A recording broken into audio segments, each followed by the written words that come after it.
Hi, I'm Vivian Oliver-Hernandez. In this tip of the week, I'm focused on the 5 troubleshooting tips that you may need to do in order to resolve your technology problems, whether it be with computers or the web browser itself. These do and may seem like common sense, but they're always great, helpful reminders to refer back to if you run into any issues. Sometimes you do know you need to contact help desk, but you may want to try to resolve it yourself to begin with. So if you want those tips, they are: make sure you clear your cookies in your web browser, whether it be Google Chrome, Microsoft Edge. Make sure you clear those cookies. Make sure you turn off the additional extensions that you have added. It's okay to add extensions that you know are safe and secure, but please make sure you turn off the ones you're not using, because sometimes that can interfere with sites you do want to use. It's silly, but it has to do with the coding, the programming of it, and it runs into other errors that you weren't expecting and that tech sometimes doesn't expect. So something they always refer to is turning off extensions that they're not using at that time. You can also go to your settings, whether it be on the computer itself or again the web browser you're choosing to use, and make sure it's up to date. Everybody has a different part of where they do that, so I will provide resources for the plethora, but most of the tech companies such as Microsoft Edge and Google Chrome do have step-by-step instructions of how to check your settings. If you would like help desk to do that, you can always contact them as well. For your device, the best way to know what's running through updates is if you are turning off your computer and turning it back on daily. I know that can be sometimes tedious and a little bit stressful because you may have something you're like, oh, I don't want to lose this, but you have to build good habits. You have to turn off your computer and turn it back on. If you don't do that, you're running into future potential issues that will force you to do it at some point. So please make sure you're just doing it and building good habits. That leads me into number 4, unnecessary tabs. If your computer is running slow, it is because you are requiring it to process and think too many things at the same time. So just like humans, sometimes you got to shut it down and only focus on one thing at a time. So make sure you do close it. That way you can speed things up. And then 5, log out and log back in. It's silly, but this works whether it be a device or any website. If you are having issues and you keep refreshing the web page and it's just not working, sometimes logging out and logging back in will re-trigger it that you're starting over and force it to do what you want. So those are my quick 5 tips, and I hope this was helpful. If you have any questions, please let me know. I am going to include at the end of this video the how to clear your cookies in Google Chrome and how to turn off your extensions in Google Chrome. If you need anything else, such as the one about Microsoft Edge, or if you're using Firefox or something, I don't know that. I can't show it to you, but there is company support that can help you, and you could just reach out to me. I'll try to help you find that company support. And then if all else fails, contact the Spring ISD help desk. So let's go ahead and start.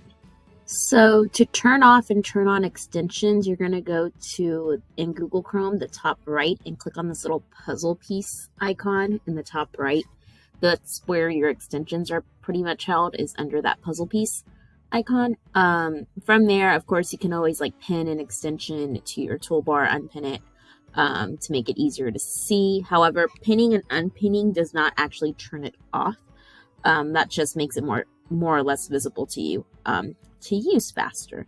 So to actually manage and turn things off your extensions, you can go ahead and go here to the very bottom of the whole list that says manage extensions. And then from here, this is where you can go ahead and either remove the extension, which will remove it. You can always add it back, of course, but that would remove it from your puzzle piece area and from this area completely. Or you can click the icon next to it and just turn it on, turn it off.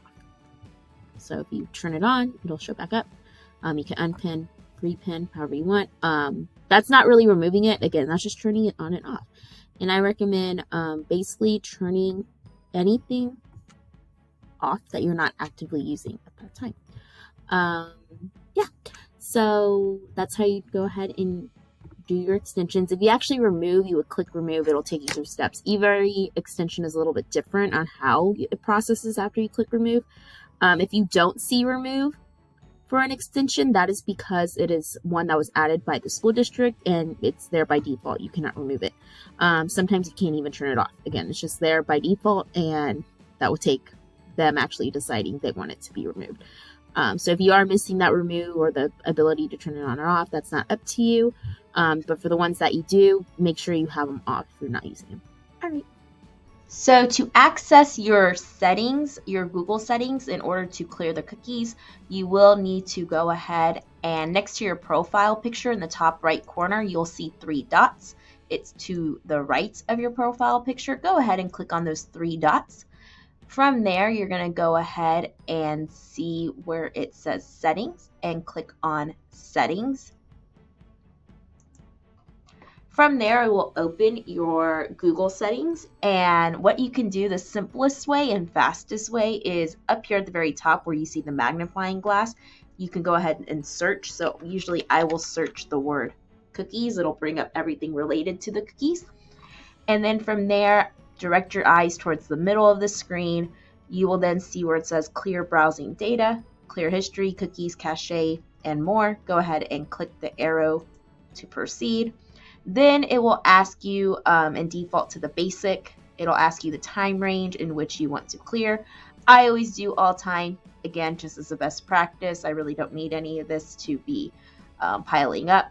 I'll check off browsing history, cookies and other site data, and then cached images and files. You can turn those on or off. I always recommend having the middle one, the cookies and other site data, turned on to clear. Once you're ready with that, you'll click the clear data button, the blue one, and it will proceed to clear your data in the background. So you can still work and do things, but as it's running, as you're working, just be aware that it is going to be clearing your data and those cookies out for you. You may be wondering, what is the difference between basic and advanced?